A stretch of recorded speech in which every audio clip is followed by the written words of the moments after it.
नमस्कार, आप देख रहे हैं टुडे समाचार 24 और मैं हूं आपके साथ वैशाली। विवाद क्या सेना में जाति देकर बिगड़ी राजनीति, बिहार इलेक्शन 2025। नमस्कार दोस्तों, स्वागत है आपका हमारे YouTube चैनल पर। आज हम बात करने जा रहे हैं बिहार चुनाव 2025 की सबसे बड़ी राजनीतिक हलचल पर।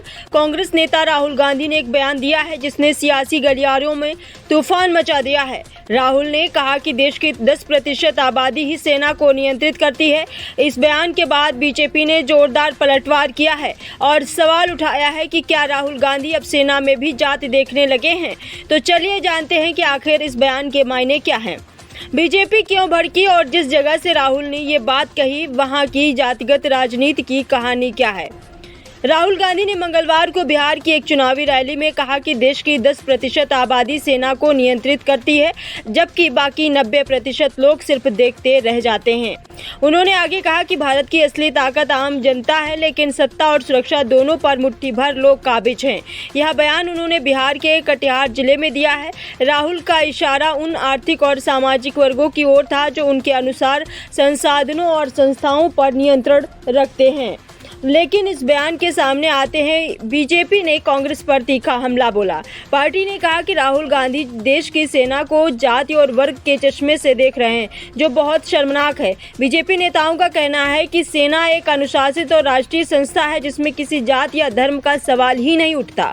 राहुल के बयान पर बीजेपी प्रवक्ताओं ने तुरंत प्रेस कॉन्फ्रेंस की। उन्होंने कहा कि राहुल गांधी लगातार देश की सेना का मनोबल गिराने वाले बयान देते हैं। बीजेपी के आईटी सेल प्रमुख अमित मालवीय ने सोशल मीडिया पर लिखा कि राहुल गांधी को देश की सेना का कोई सम्मान नहीं। कभी वो सर्जिकल स्ट्राइक पर सवाल उठाते हैं, अब कह रहे हैं कि सेना को 10% आबादी नियंत्रित करती है। ये देशद्रोह की हद है। वहीं केंद्रीय मंत्री अनुराग ठाकुर ने कहा कि राहुल गांधी को पहले सेना की संरचना समझनी चाहिए। सेना में हर वर्ग, हर राज्य और हर धर्म के जवान हैं जो देश के लिए अपनी जान न्यौछावर करते हैं।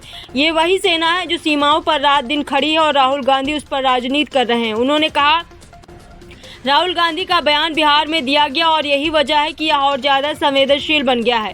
बिहार की राजनीति जाति समीकरणों के इर्द गिर्द घूमती रही है। जिस कटिहार जिले में राहुल ने रैली की वहां मुस्लिम और यादव मतदाताओं की संख्या अधिक है। कांग्रेस और महागठबंधन इन्हीं वोटों को मजबूत करने की कोशिश में है। राजनीतिक विश्लेषकों का कहना है कि राहुल गांधी का यह बयान शायद वर्गीय असमानता को उजागर करने के लिए था, लेकिन इसे सेना जैसे सम्मानित संस्थान से जोड़ा देना उनकी बड़ी राजनीतिक गलती साबित हो सकती है।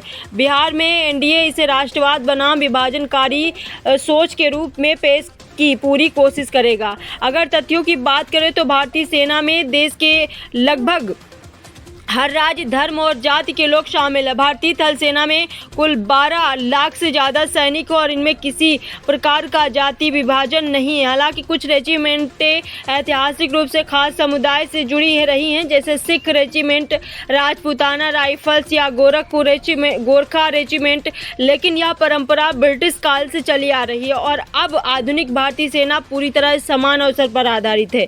सेना में भर्ती पूरी तरह योग्यता और फिटनेस के आधार पर होती है। ऐसे में राहुल गांधी का 10% आबादी सेना को नियंत्रित करती है वाला बयान न सिर्फ गलतफहमी फैलाता है बल्कि सेना की स्थिरता पर भी सवाल उठाता है। तो दोस्तों, ये थी पूरी कहानी राहुल गांधी के उस बयान की जिसने बिहार चुनाव के बीच में राजनीति का पारा चढ़ा दिया। क्या यह सिर्फ एक भाषण की गलती है या इसके पीछे कोई बड़ी रणनीति छिपी हुई है? आपका क्या मानना है? क्या राहुल गांधी ने सच में गलती की या उनके शब्दों को तोड़ मरोड़ कर पेश किया गया? नीचे कमेंट में जरूर बताएं।